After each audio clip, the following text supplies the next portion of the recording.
I'm very excited to have Prateek and Dan here to talk with us about their books, ideas for future books, and other miscellaneous interesting topics. So I'll turn it over to you, Dan and Prateek. You guys take it away. Yeah, thanks for having us, Mark. We don't really have anything prepared, but I'm sure a lot of stuff will come through.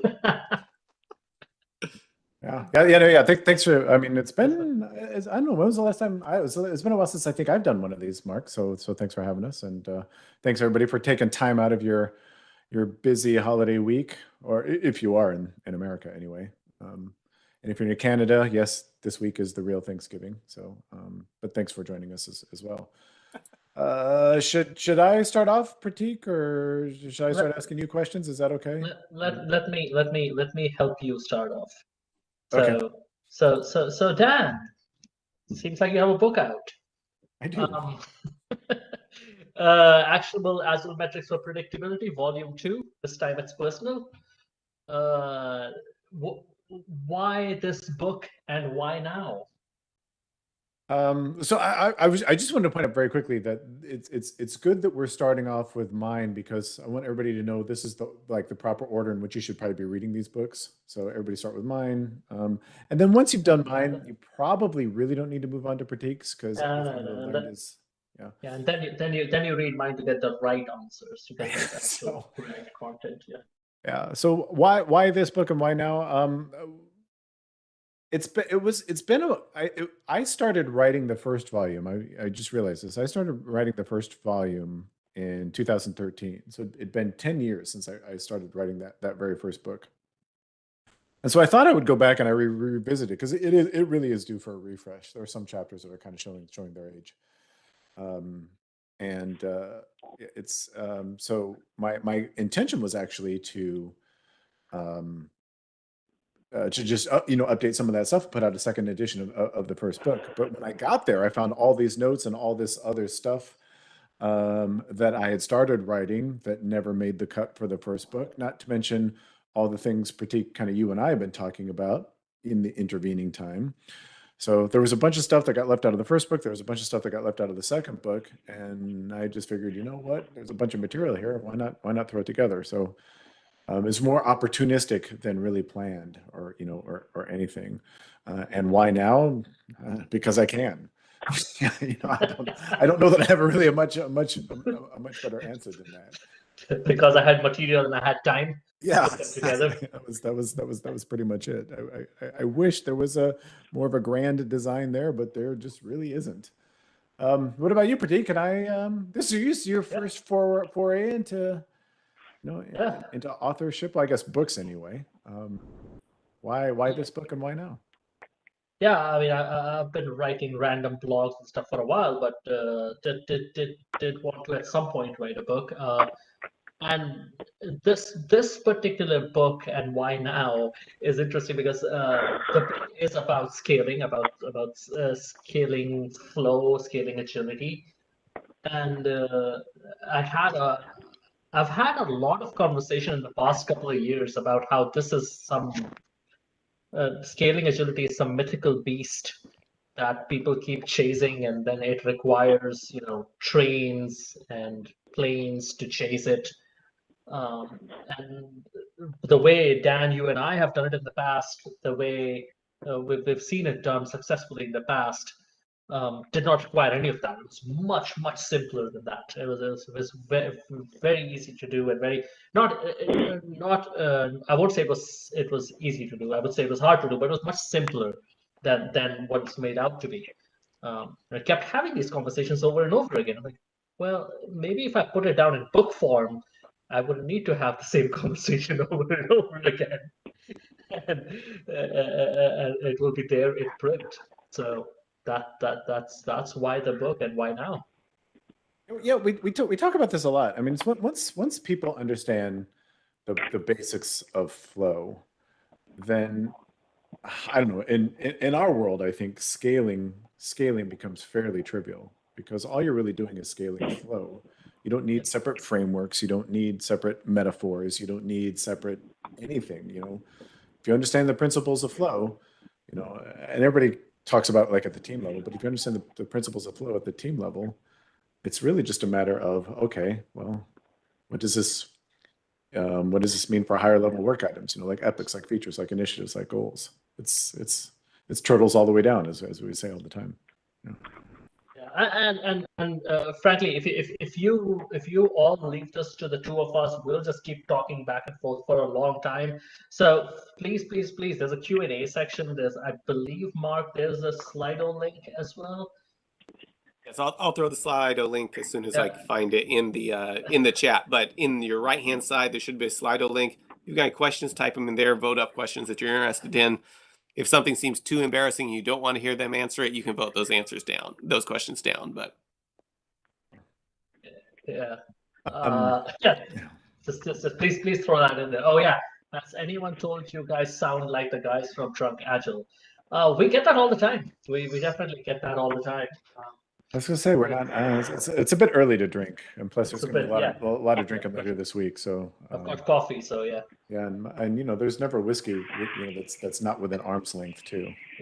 That's kind of one of the rules. But yeah, I mean, I know. Has anyone read either of the books? Do you have any questions as you've read either of the books? Do you have any burning questions about anything else?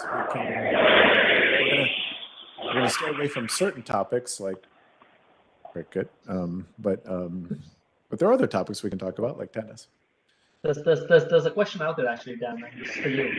I have read both Vacanti books, very good. What's new in the new one? What's new in the new one? So the way that I've been explaining it recently is the first book was all about definitions. It's like what. I'm sorry. Go ahead and unmute. I didn't think it would mute you. There was some background noise. So go, Prateek and Dan, go and unmute. Sorry about that. Oh, okay. Yeah. Sorry. Yeah. So the first book was all about definitions, like what data to collect and how do you turn that data into the basic metrics of flow, and why that matters from a predictability perspective. That was the first book. The second book was, okay, now that you understand what data that you're collecting, how do we answer the fundamental question when it comes to predictability? How do you answer the fundamental question that customers are going to ask you, which is when will it be done?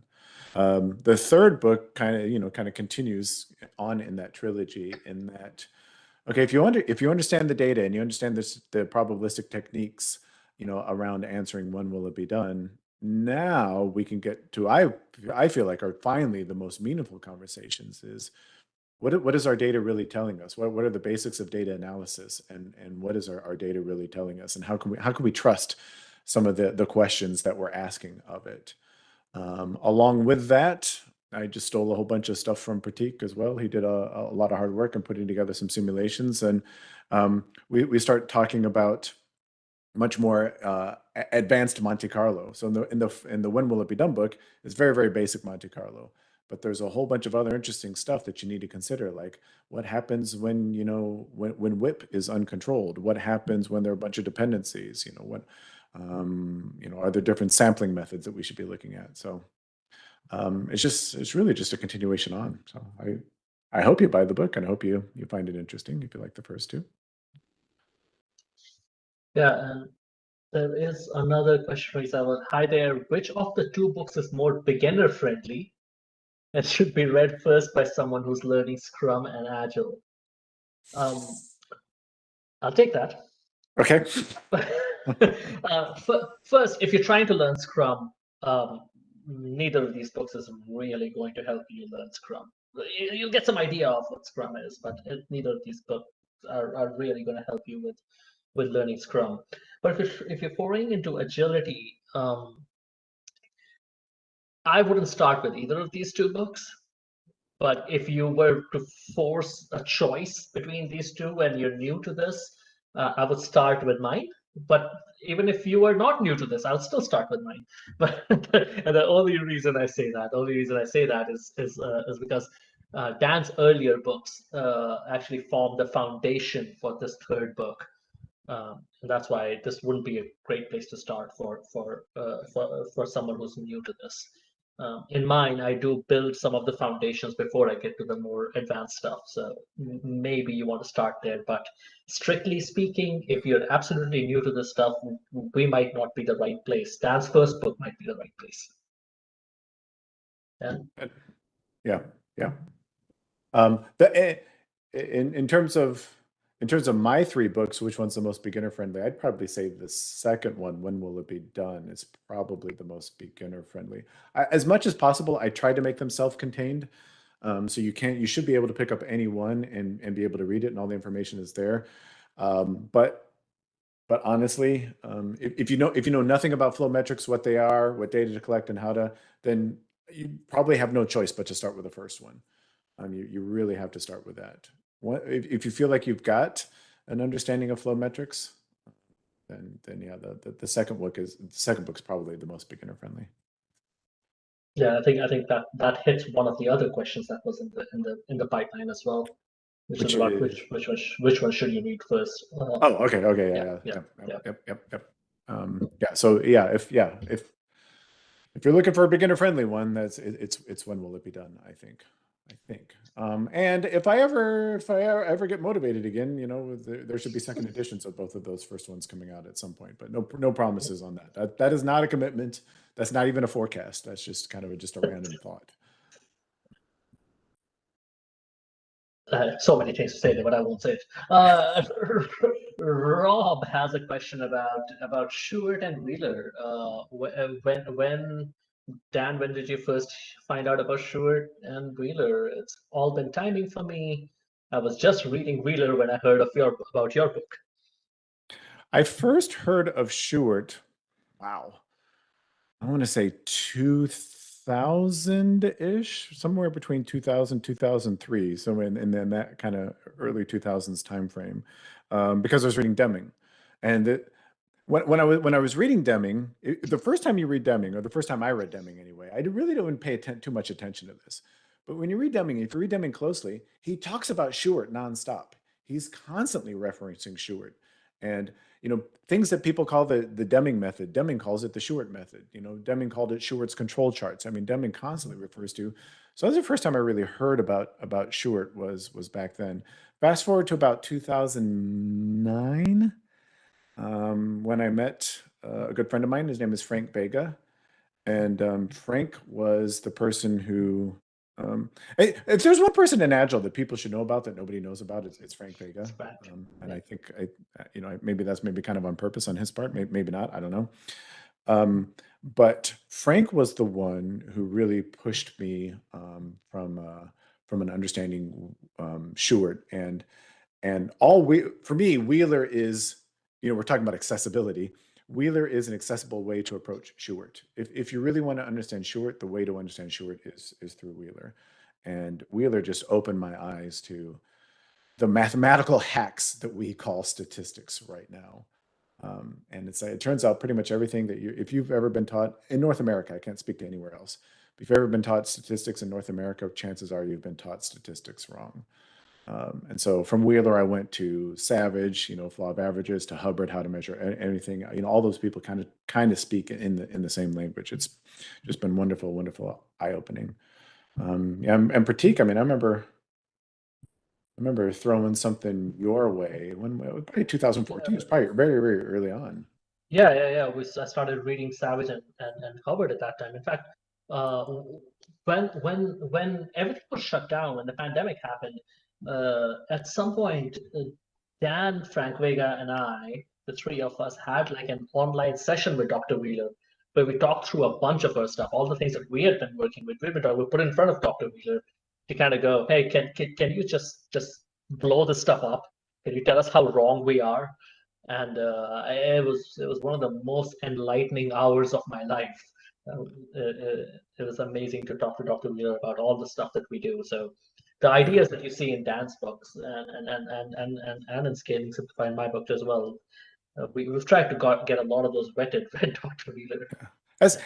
Just as a quick aside, I just find in Agile training, I think there are so many gimmicks out there, like liberating. I think they're gimmicks, liberating structures, training from the back of the room, things like that. Dr. Wheeler, I could literally listen to him read the phone book.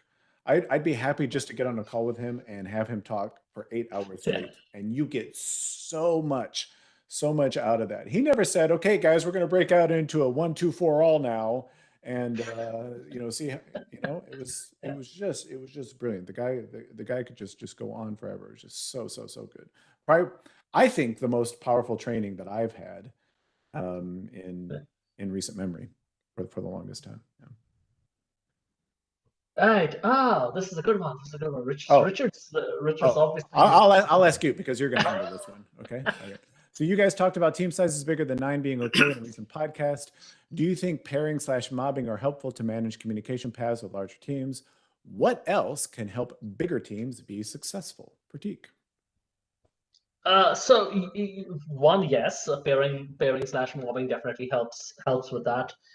Two, whenever I hear communication paths, that diagram with all the connected things starts to come to mind, where you have all the different dots and the number of connections increases by exponentially as you add more people to it. That Dunbar's number stuff comes to mind. There's a major flaw with that diagram. The communication on a team, at least in Dan and my world, is about work items. It's how many work items you have in progress that determines how many communication paths there are, because there are people swarming around these work items to move them through. There are 2 to 3 people, hopefully at any point of time, working on each of these work items. Someone's writing tests, someone's writing code, someone's doing more understanding of this, whatever that is. So if you start looking at communication from the perspective of the number of work items of the things that we have in progress, at that point, the size of the team becomes immaterial. What becomes important is the number of work items that are active with the team. And that, to answer the second part of Richard's question here, what else can help bigger teams be successful? That is what helps bigger teams be successful. Limiting the number of things we're working on so that we can all collaborate and can get things done. At that point, the size of the team does not matter. Small teams could work, large teams would work. The thing that Dan and I were challenging was the dogma that only small teams work, where we have seen teams of 30, 40, 50, 60 people actually produce great results. Anything to add to that, Dan? I hate to say it, I mean, you did pretty well. I just kind of want to jump on the bandwagon of so what is that diagram called? Where the network diagram, where they draw the circles and the lines, what is that even called? Because I don't know. It's just so wrong on many levels, and people use it as a justification as to why small teams, but that diagram makes so many assumptions that are just not in the real world, are just not practical. That's just not how the real world. Not everybody needs to know everything, and not everybody needs to talk to everybody about everything every single time, right? Just to Prateek's point, what we really care about is those work items. So yeah, you got it. Yeah. I will add one more thing to it, that if you want to think about that diagram, the nodes on that diagram as teams instead of people, by reducing team size, you're most likely increasing the number of teams and creating all those dependencies across, which are even harder to handle than the communication within a team. So you're actually incurring a greater penalty by increasing the communication lines between teams. So yeah, what can help bigger teams be successful? I think that's the limiting work in progress, right? Yep. Okay, regarding the idea of the best place to start, what concepts do you think are most important for people who are just starting their agile journey? I don't know if I have a politically correct answer to that. Prateek, you want to take a shot? I'll take a shot.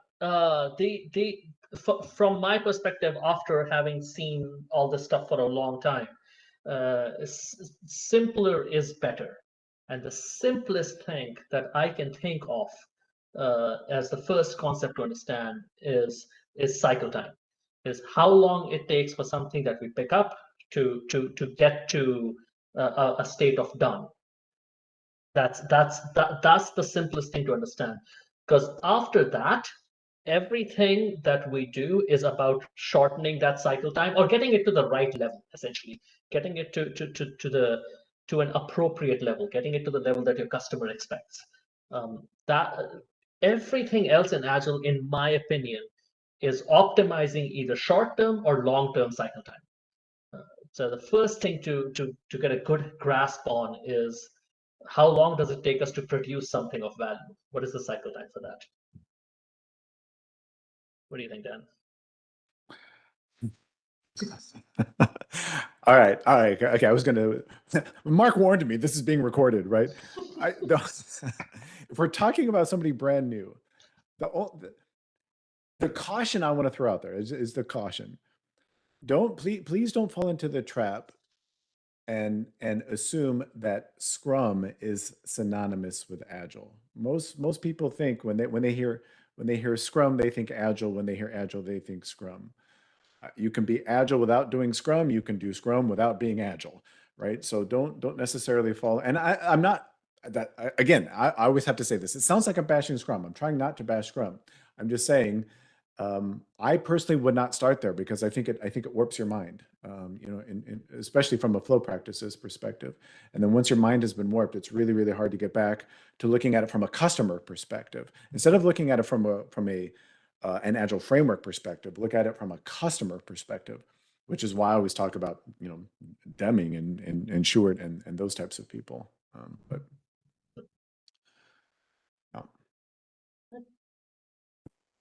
Have you seen? Oh, you should ask me this one because I've got.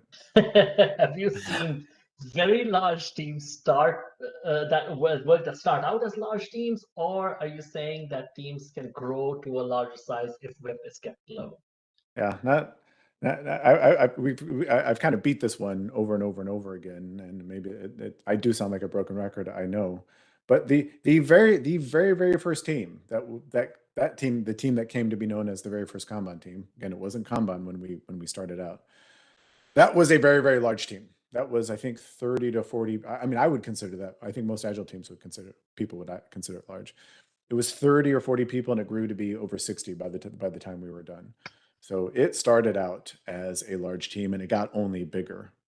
We never ever said, okay, the team's too big. We need to break it up into small.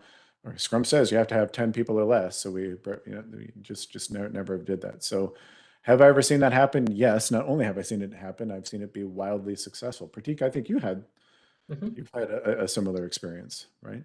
Yeah. Although you did kind of combine several smaller teams, didn't you? Or yeah. To begin with, there were 3 small teams that got combined into one large team, and like, hey, go figure this out. It worked pretty decently once we got over, fighting with each other.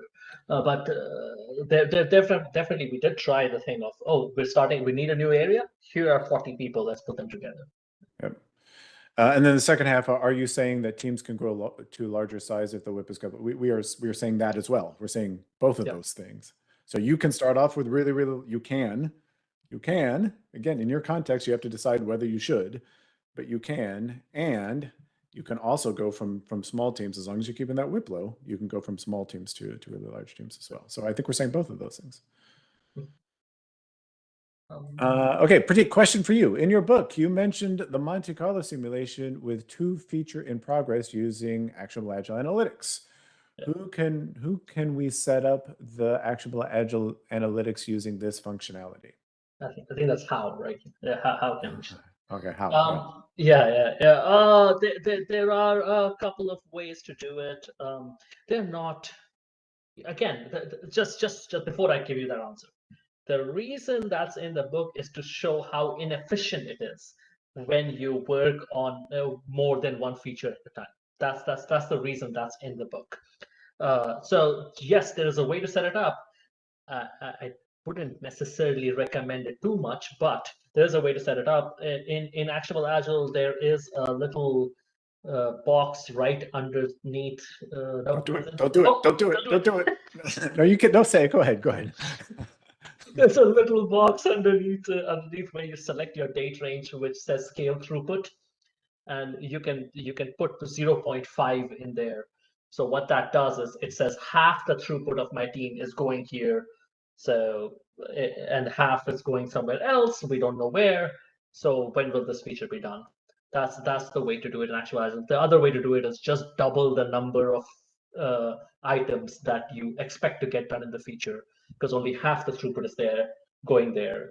Just double the number of items and simulate for that. There are a couple of hacks that you can do, but again, the point is to say when you work on too many features, you hurt all the features. If I can just jump in very quickly, shameless plug, absolutely shameless plug. So cover your ears if you don't want to hear, any advertising. But if you really want to do forecasting at that higher level, the feature level, the epic level, or even higher, there is another Jira plugin that we offer, or Azure DevOps plugin coming soon to a Azure DevOps instance near you, that we call Portfolio Forecaster, where we start handling things like feature whip and and stuff like that. It makes forecasting at those higher level work items much easier, because it is, as Prateek said, it is a hack. You kind of have to hack the regular analytics tool to be able to do it. We recognize that, so that's why we've added this additional functionality. Right. Oh, Dan, this is a good one for you. We're finding that WIP is not as correlated to throughput as we expected. Should we think about this differently?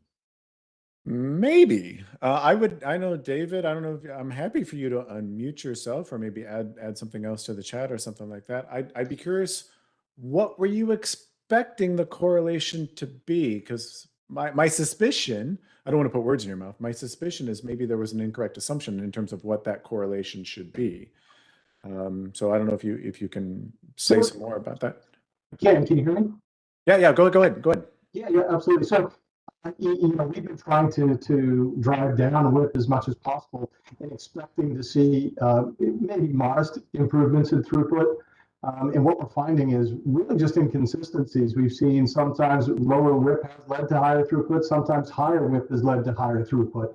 So just not seeing any real consistent correlation between the two when we were expecting to see at least some. Does that make sense? Absolutely makes sense, because it's a 3-body problem. Cycle time as well, right? I get it. Yeah. Yeah. And so that's the other thing that we need to pay attention to is cycle time. And this is the fundamental thing of Little's Law. And this is why I'd be very, very curious to look at your data, is because all Little says, if you read his stuff, this is for the benefit of everybody. All Little says when you read his stuff is that there is an intrinsic relationship between work in progress, cycle time, and throughput. It's intrinsic. It is a law of nature. That's why it's called Little's Law. It's technically a theory, but we'll call it a law. That these 3 things are intrinsically related.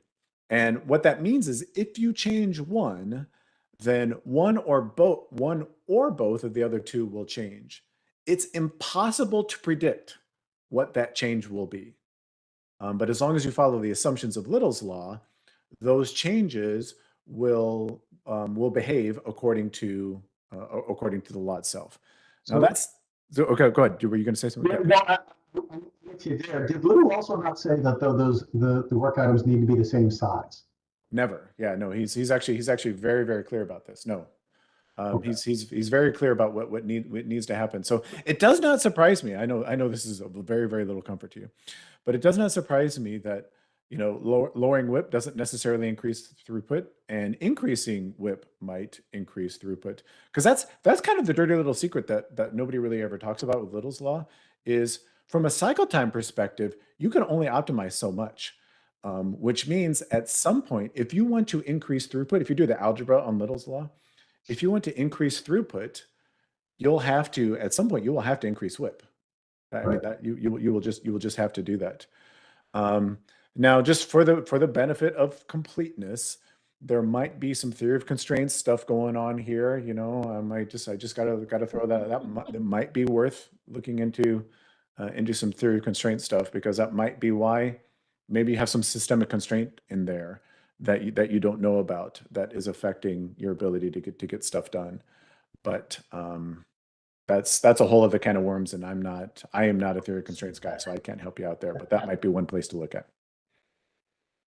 That's helpful. Yeah. We're going crazy, but good to hear the explanation from you. Thanks. Thank Yeah, you. I was gonna say David wins something if he got Dan to say theory of constraints. Yeah, yeah.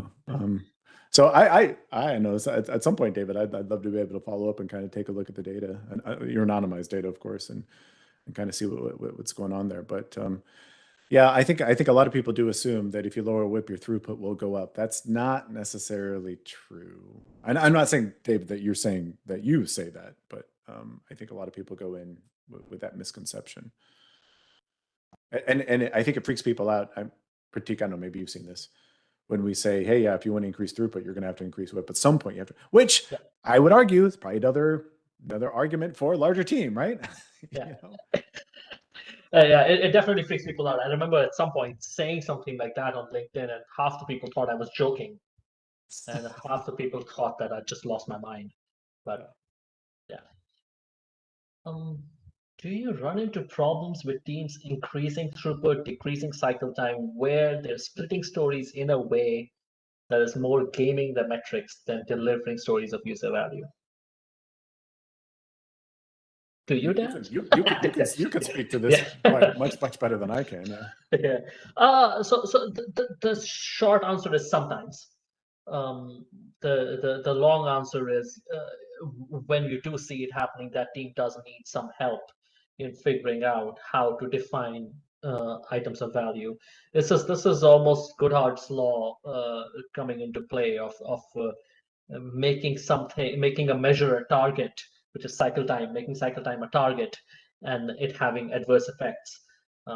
What we really want to do is use cycle time as a way to understand our system, and then talk about how we improve our system.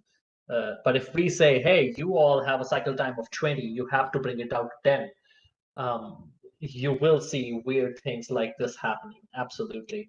Dan and I actually literally today we're talking. We teach a user story slicing course, which talks about slicing stories by actually not by value but by feedback.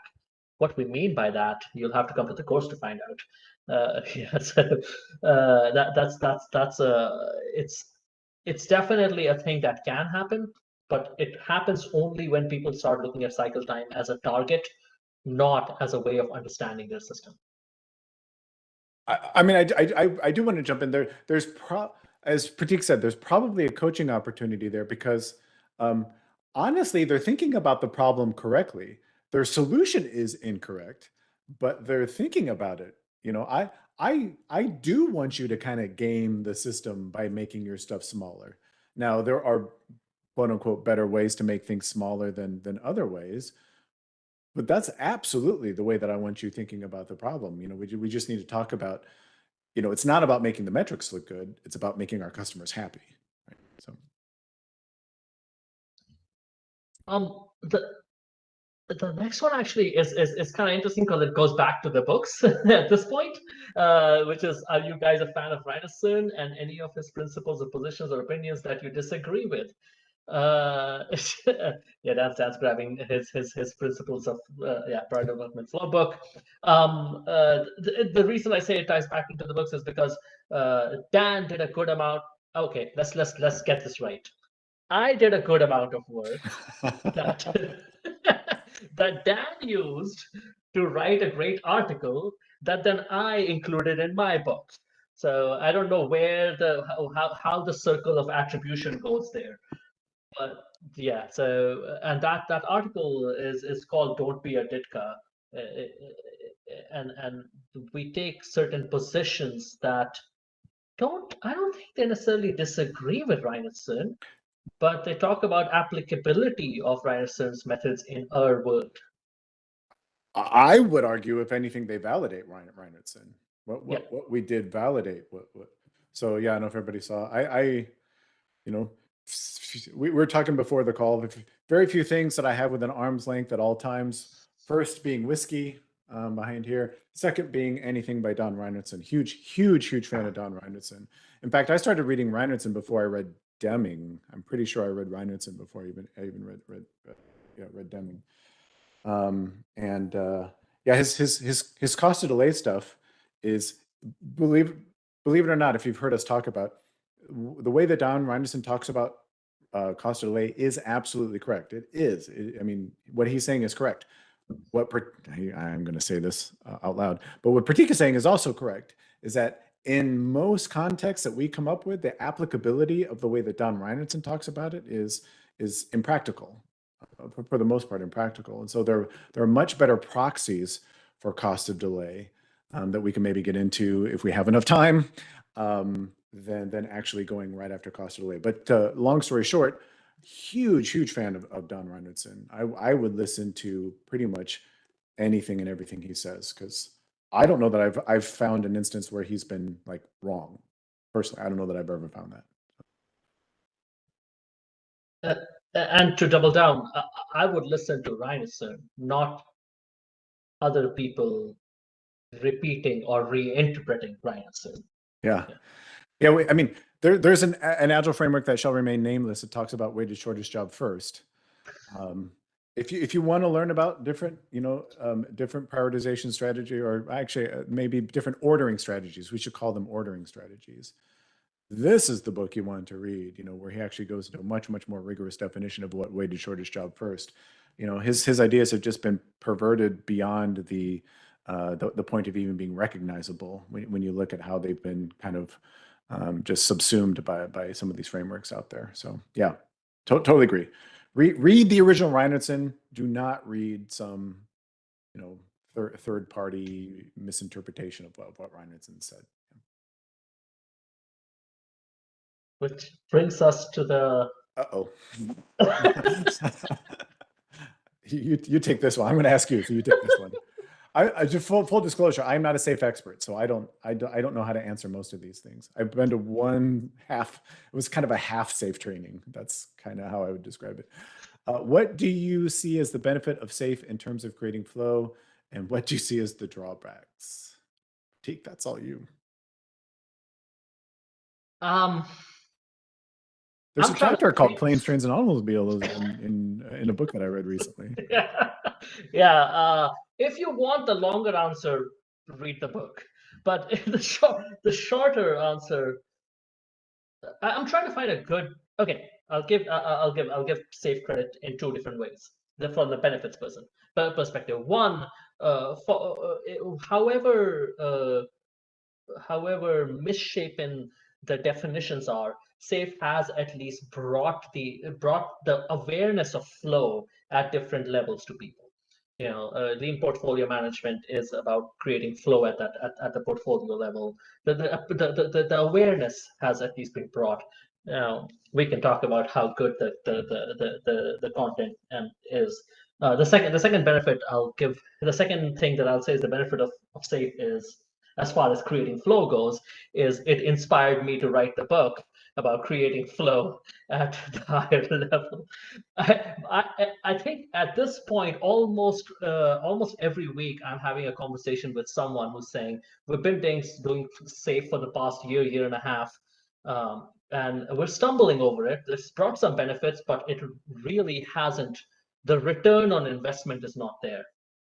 We've invested a lot in it. I haven't gotten the return. And obviously, people talking to me are more biased. This is survivorship bias.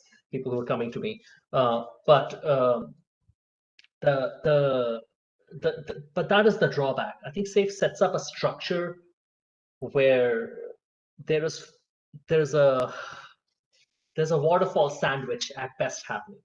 We're doing a whole bunch of planning up front, days of planning, then trying to create flow, and then trying to validate it, as opposed to it being just a continuous flow. I don't know if I can actually give a coherent answer here, because there's way too many things popping into my head about what to say, and I don't want to say too much negative stuff either. So if SAFe works for you, great. But if you're seeing problems with the end-to-end flow of work at any level, you might need to look at other places. Prateek, the quote that I took away from here is you said that you were inspired by SAFe. That's the part I heard you say, and so that's what okay. Yep, that's a soundbite that we want.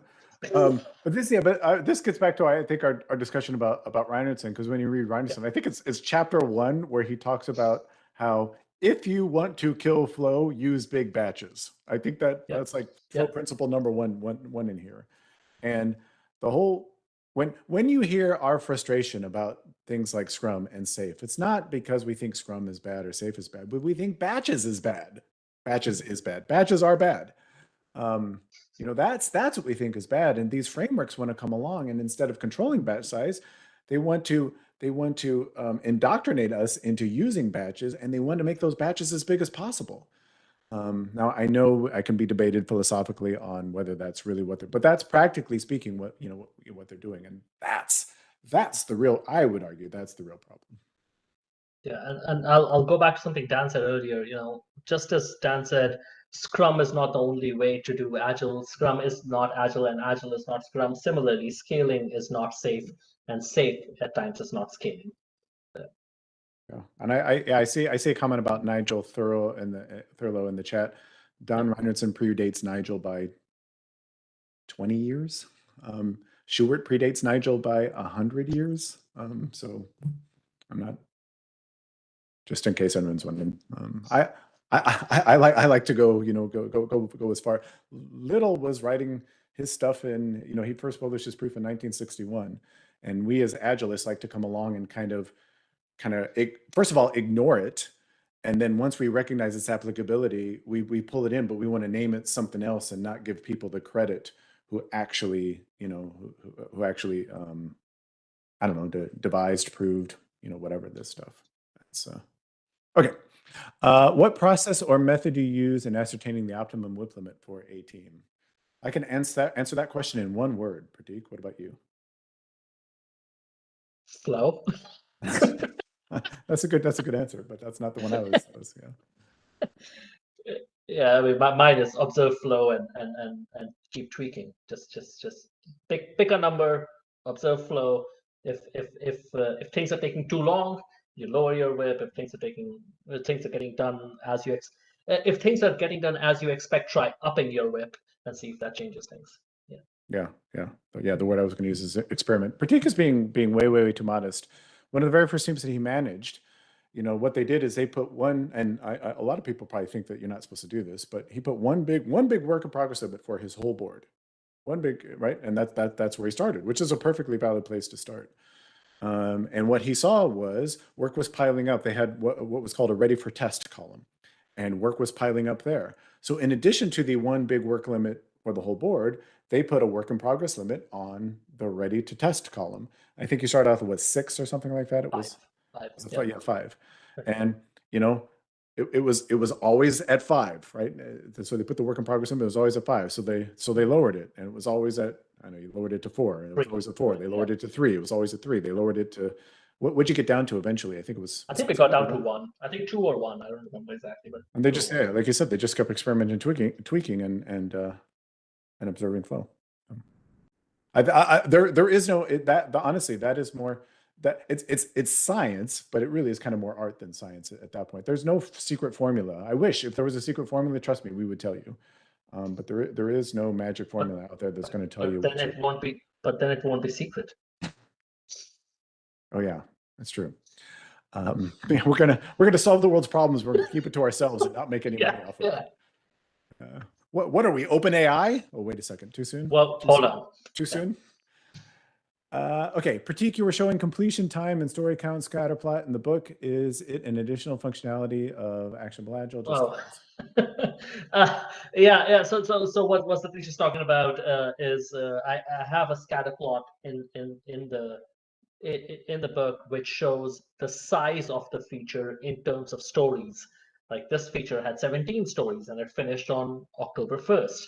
This one had 12 stories and it finished on October 10th. There isn't, as of right now, at least, an inbuilt functionality in Actionable Agile to do that. You can very easily do that in Excel. It's literally end date, and you get the feature end date and the size of the feature in stories. This was for a system where features were breaking out into stories, and you can just create it in Excel. I hacked Actionable Agile to do it. I just sent it data that pretended that it was dates, but yeah, there isn't inbuilt functionality yet. See, Dan, that's how you don't promise stuff. Just say yet. Yet. Okay. Yet. I see a lot of companies complaining about Safe and Scrum and Agile by Association because they did a poor job of implementing and accepting Agile principles. Fair enough. Yes. I totally agree. I don't know if I could have said it better myself, Craig. Yeah, absolutely. That's a whole deeper philosophical conversation too about whether the Agile Manifesto itself is even is even correct, but certainly this idea of trying to match what we're doing to what our customers really want. Call it what you will. If you're not fundamentally willing to do that, I don't care what you implement, Safe, Scrum, Kanban, whatever. It ain't going to work. And then you're going to blame Safe and Scrum and Kanban. Yeah. Okay. Do those very large teams end up self-organizing into smaller sub-teams anyway? Prateek, yeah. Yes and no. It completely depends on the team. The examples that we were talking about, there were some teams that were like 30 people, but they would say things like, for the next 2 weeks or a week or whatever, we are these 4 sub teams of 6 people each or whatever that is. Other teams would be, for this work item, the 4 of us are working together. When this work item gets done, we are going to pull the next work item and dynamically reteam into something else.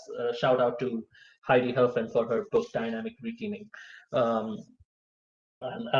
So either or, it's whatever worked for the team in order to make sure that things were flowing through their system. So yeah, it could be either they are organized as sub teams for a fixed period of time, or they are dynamically reteaming every time something gets done.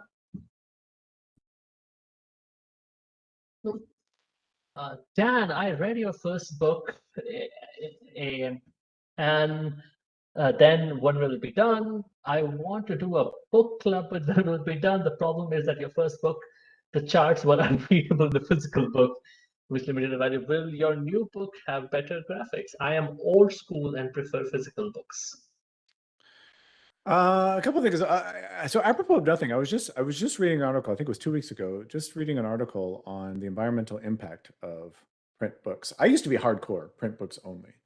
And then once I made the conversion to ebooks, I have a real hard time with print books. In fact, the only print books I get are the ones that you can't get anywhere else. Like, I don't know that this is available. At least when I bought it, it wasn't available, as an ebook. And the environmental impact of printing books is just, it's kind of shocking.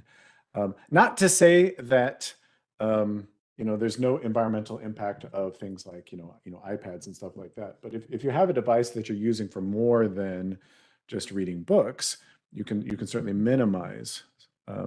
So all of that to say is, I probably, against my better judgment, I probably will come out with a print version of this new book. We'll see, probably. The charts are always, the graphics are always available on the website too. If you go to actionableagile.com, you can find all the charts, all the images, on that website. If you have any problems, certainly let me know. Hopefully, though, the text is explanatory enough that you really don't need the charts. I mean, the charts are hopefully just reinforcing the text. Everybody always asks me to do an audiobook. My first book, I think, has over 100 images in it. And I swore that I would never do another book with images in it because of these types of problems. And now this latest book I've got, I think it's got somewhere around 80 images in it, or something like that. I just can't get away with it. So anyway, I apologize that those aren't usable. They are a little bit better in the ebook. And hopefully this newer version will be even better than that. Okay, imagine just hypothetically, Prateek, it sounds like this is purely just making this up. So imagine just hypothetically that you're on a big Safe implementation that is having trouble delivering anything. Where would you start to try and shift toward improving flow when Safe is the way everyone is thinking? Yeah, and as I said, it's almost a weekly, if not a daily occurrence that you see this question.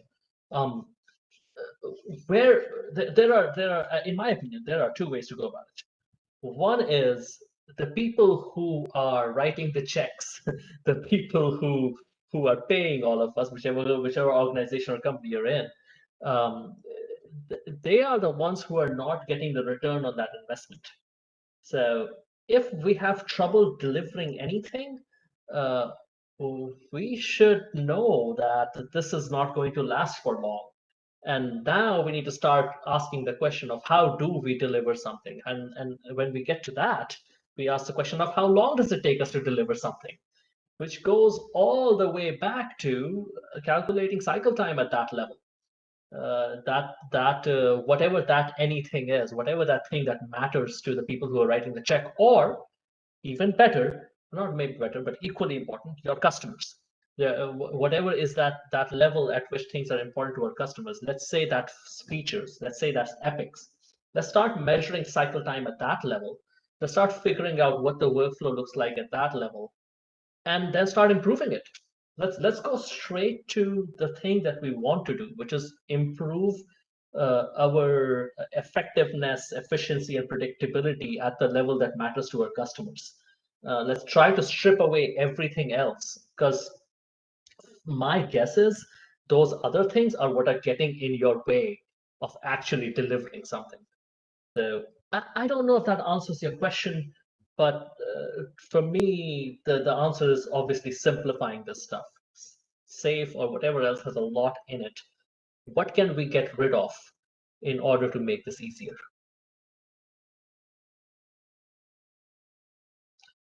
A couple of things about Rally, which I might just skip. Nobody wants to talk about it. I didn't even know Rally still existed. I didn't. I'll be honest with you. So just so you know, way back when, this is I think circa 2015, I looked at doing an integration with Rally. In fact, I had several calls with people from Rally, and everything I've been saying today just sounds so negative, and it sounds so. But it's just maybe this has just been my experience. For whatever reason, traditional agile tools make it so difficult, so hard to get basic flow data out of the tools. And at the time, back in 2015, it was near impossible to get flow data from the Rally API. And so that's why there is no, trust me, we tried for months to get it to work. And in the end, we just could, after, I can't even tell you how many calls with Rally, just could not get it to work. Maybe it's better now, but to be fair, it just probably doesn't have a big enough install base that will ever be a thing. There's always a standalone version. So if you can figure out a way to get your data out of Rally, you can always upload that data into the standalone version of Actionable Agile. That's, to me, that's the core benefit of Actionable Agile. The data model that we use is so simple. It's just so, as long as you have ID, start date, finish date, you can do everything that you need to do in Actionable Agile. So unfortunately, so regardless of what tool you're using, if you have a way to get those three pieces of information out of it, you can start doing forecasts and stuff with it. Correct. That's it. That's all you need. Now, you may want more information depending on some of the things you want to do if we start talking about aging and things like that. But yeah, to get started, just ID, start date, and end date. That's all you need. Based on that subteam and reteaming, I think, where do you measure flow and all the measures considering all the constant change? Same place you would otherwise. It's the same. Whatever is the board that the team is using, whatever is their start point, whatever is their end point, measure cycle time, WIP, throughput, age in that area, and then just like everything else, because we considered all of this to be a single system, just like everything else, which experiment helps us go in which direction. If the team feels that they're losing too much context with reteaming, well, let's see if we can keep them together in groups, in subgroups for a bit, and see if that changes anything. Let's stick with the same system. Hey, and the last one there, at least right now, is if lowering WIP doesn't necessarily lead to increased throughput, then what is the advantage, Dan? And 25 words or less. Even if you don't see an increase in throughput, at the very least, you shouldn't see necessarily by decreasing WIP, you shouldn't necessarily see a decrease in throughput. It's possible. It is absolutely. Remember, we don't know, but in all practicality, if you lower work in progress, even if your throughput doesn't go up, it shouldn't necessarily go down. The thing in those cases, the thing that almost certainly would be affected then is cycle time. And I don't know if anybody was counting, but how many times Prateek said the word feedback? I don't know. I don't know. I was somewhere up around half a dozen, I think. But for me, for me and for Prateek, I'm going to put words in his mouth. That's the key. Is we need. I'm going to steal Prateek's thunder all over the place here. He says something. He says, I'm going to pretend like he's not here too. He says the whole purpose of Agile is to find out how wrong you are as quickly as possible. So much of Agile, we make assumptions that we are correct up front. Oh, we know how complex this thing is. We know how many things we can get done. We know how valuable this thing is. The problem is you don't know any of that stuff. You think you do, but you don't. You really don't. And chances are overwhelming. There are overwhelming chances that you are wrong and you're not right. And so you really need to go into Agile thinking, hey, we're wrong about all these things. And so it's all about finding out how wrong you are as quickly as possible. That's the benefit of lowering WIP is we can get that feedback in terms of how wrong we are quickly. So hopefully we can make those changes to drive the effectiveness and the efficiency and the predictability that Prateek was talking about. There's a whole other bunch of benefits. I don't know if you want to go into some of those too, Prateek, but for me, that's foundational. That's the fundamental one. Yeah, everything else is probably secondary to the feedback. Yeah. So just to make that a little more concrete, because I think that's a really important point. You're saying if somebody's saying we at the beginning of week we start five items, and at the end of the week we have 5 items done, and that's what we're doing all the time. We're on 5 items at a time. We get 5 done a week. And you're saying if you lower WIP and say we're only going to work on one thing at a time, and the first day you get one thing done, the second day you get the second thing done, you've now got the feedback in one day that it was taking you 5 days to get, and you can use it to adjust the next item, where before you didn't have that. So even if your throughput doesn't look like it's changed, you're now in a better position to take advantage of information that you didn't have before. Okay, cool. Where's the book, Mark? I think you need to write the next book, and we should interview you next time. Yeah, absolutely, 100%. Yeah. You said it much better than Dan did. Absolutely. Cool. Well, it looks like we worked through the questions here. Is LeanPub the best link to give everybody for your books? Well, Prateek's is out on Amazon, so if people are Amazon fans, both places, yeah, you could get Dan's on LeanPub, mine on LeanPub. You could also get mine on Amazon in ebook and print. Mine will be out. Just everybody, mine will be out on probably out on the Evil Empire Amazon sometime early next year, for first quarter, maybe second quarter at the absolute latest. Next year, it will be out on Amazon. Okay. Cool. Well, hey, we actually made it through all the questions. That's great. That doesn't always happen. It was very enlightening. Thank you guys so much for coming.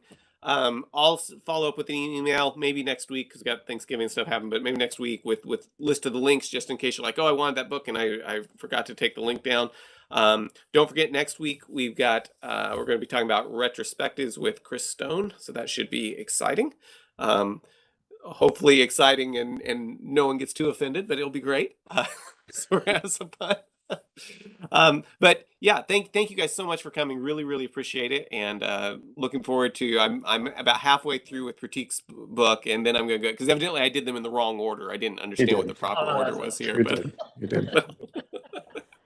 So everybody have a great Thanksgiving. You're in the U.S. Great rest of the week, everybody. And Dan, Prateek, thank you so much for coming. Really appreciate it. Mark, thanks for making this happen. I really do appreciate it. Thanks to everybody for coming. Thanks for taking time out. Hope to see you soon. Let us know what you think. Take care, folks. Thanksgiving. Gobble, gobble.